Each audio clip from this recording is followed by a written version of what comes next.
Hi friends, இன்றைக்கி நம்ம வீட்டு ரெசிபி காலிஃப்ளவர் குழம்பு தாங்க. காலிஃப்ளவர் குழம்பு எப்படி வைக்கலான்னு பார்க்கலாம் வாங்க. காலிஃப்ளவரை சின்னதாக நறுக்கி வெந்நீரில் போட்டு எடுத்துக்கலாம்.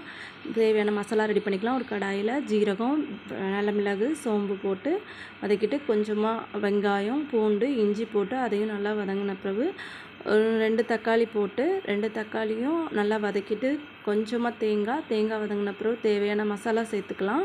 மசாலா சேர்க்கும்போது தீயை கொஞ்சம் சிம்மில் வச்சுக்கோங்க. மசாலா நல்லா வதக்கி எடுத்த பிறகு ஒரு பக்கமாக அதை ஆற வச்சுக்கலாம். அப்புறம் இன்னொரு கடாயை வச்சு இந்த கடாயில் கொஞ்சமாக எண்ணெய் சேர்த்துட்டு சோம்பு, ஒரு பச்சை மிளகாய், கொஞ்சமாக வெங்காயம் சேர்த்து நல்லா வதக்கணும்.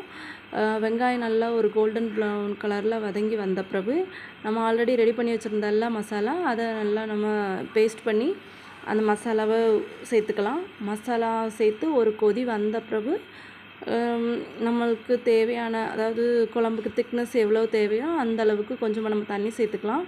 தண்ணி சேர்த்து கொஞ்சம் அந்த ஒரு கொதி வந்ததோட நம்ம உருளைக்கிழங்கு, காலிஃப்ளவர் சேர்த்துக்கலாம். அப்புறம் நல்லா குழம்பு கொதித்த பிறகு அடுப்பை ஆஃப் பண்ணிக்கலாங்க. இதாங்க எங்கள் வீட்டு காலிஃப்ளவர் குழம்பு. உங்கள் வீட்டில் எப்படி வைப்பீங்கன்னு கமெண்டில் சொல்லுங்கள்.